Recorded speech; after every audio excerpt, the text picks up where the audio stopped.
What is going on, guys? So in this video I'm going to show you how you can easily make a really loud aerial salute, just like this one, with stuff you probably have laying around your house. So let's just jump right into it. Okay, so to start off, let's make two thick and solid paper tubes, one for the mortar and the other one for the shell casing. To do so, long lengths of thick craft paper needs to be rolled up using some sort of tube that fits the dimensions you want. In this case, I'm using two metal pipes I found laying around that happen to be the right size. To make the strongest tubes possible, it is best to brush some wood glue on the entire surface of the paper sheet so that the glue can soak in the paper. Once the glue dries, the tube becomes rock solid. In our case, a stronger tube does mean a louder explosion, so it is definitely worth getting your hands dirty.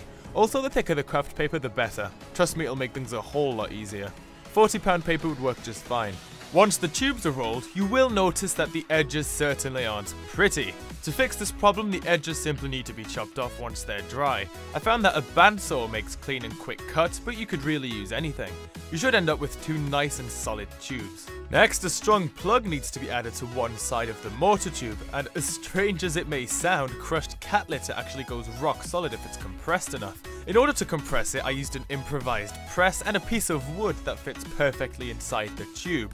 If that piece of wood is too thin, you will not be able to compress it enough. You could also just ram it with a hammer. The plug needs to be a good inch thick for it to withstand the pressure inside the mortar when the shell goes up. To ignite it, of course, I'm going to use a nick match, and again I have a tutorial on how to make these on my channel. These igniters need to be in the lift charge, so in order for it to fit inside the tube, a small hole is punched slightly higher up than the top of the plug so that the match can rest at the bottom of the mortar. The hole is then sealed with a few layers of tape. You could also seal it with hot glue. Alright, now let's work on the actual shell. The bottom side of the tube needs to be plugged the same way we plugged the mortar tube, except that this time the time fuse needs to be wedged inside the plug. I'm just going to use about an inch of Visco. And if you can't buy Visco, I suppose you could just rip some off cheap firecrackers. Also, it's crucial that the fuse sticks out at least 1/4 of an inch on each side. If not, it simply will not work. I drilled a small hole in the center of a screw so that the fuse can fit inside of it while the litter is being crushed. If you don't drill that hole, you're basically going to crush your fuse. So I decided the shell was going to be a salute because these are the easiest to make. The tube is simply filled with flash powder.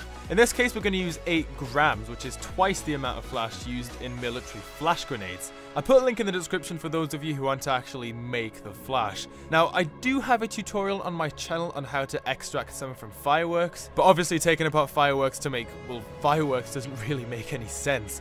Now, you could use regular black powder, but the shell tube would have to be way thicker, and of course it'll never be as loud as flash, but it would still work.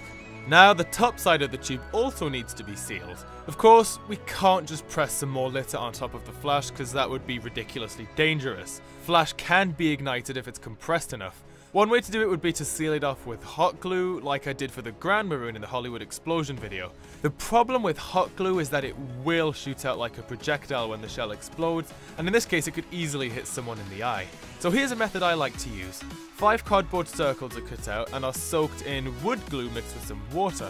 After about half an hour, the glue should have soaked into the cardboard and can be gently placed on top of the flash. We're basically making a rock-solid paper-mache plug. The idea behind this is that you want 0 shrapnel when the shell explodes. We're making fireworks, not grenades. You will need to wait a few days for it to dry. Now, if you really want to make sure the fuse ignites when it's being launched, you can pour some black powder prime onto it, but I personally don't think it's that necessary as long as you use decent quality fuse. I put a link in the description for those of you who want to learn how to make the prime. Alright, now it's time to add the lift charge. For a shell this size, about 3 grams of black powder would be enough, but I do like my fireworks to have a really strong lift, so I'm going to use 5 grams. Now this is extremely important. If the shell is just placed on top of the lift, it probably won't go higher than like 6 feet in the air. It must be held down so that the pressure has time to build up inside the mortar before launching the shell in the air. For this I'm going to use 2 cardboard discs. The shell needs to be wedged between these 2 cardboard discs. The one at the bottom must have holes punched into it to allow the flame to ignite the fuse. And that's it, you're done, so let's test it out. Alright, so our salute is cue number 1. Now remember, this is being set up with the nick match. Alright, are you guys ready? 3, 2, 1, bang!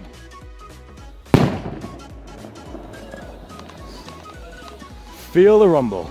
And that's it. Now please do be careful. Flash powder is very dangerous. You never want to expose flash to shock, friction, compression, or even static electricity. 8 grams of flash will easily take your fingers off, so do keep that in mind. So if you like this video, give that like button a click and subscribe to my channel for more videos just like this one. And I'll see you guys next time.